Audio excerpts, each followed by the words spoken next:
Hello there. Today I will present you the biography of Plato. Plato was a very famous ancient Greek philosopher.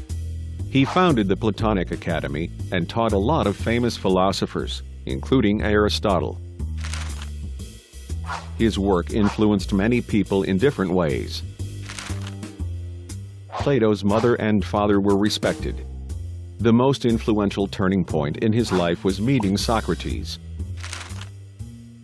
Plato was inspired by Socrates' debating skill and became one of his students. Plato learned a great deal from Socrates and passed on the knowledge. He lived during 428 BC to 348 BC. Plato was born in 428 BC in the city of Athens. Plato's father was said to be descended from the kings of Athens, and his mother was said to be descended from a famous lawmaker. Plato was taught by Athens' best educators and studied with them until he met Socrates in 407 BC. He became a student of Socrates in 403 BC, and he had 4 years of education before Socrates was sentenced to death.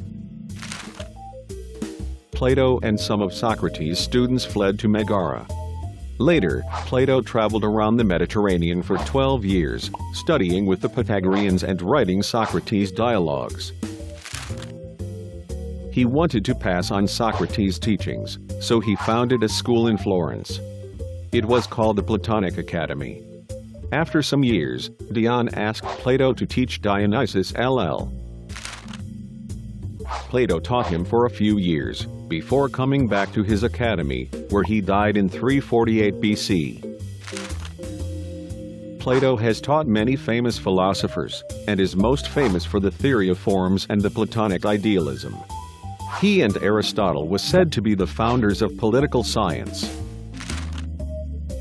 He also said a lot of sayings. This made him very significant indeed. He also tried to persuade the king of Syracuse to love philosophy, but failed to succeed.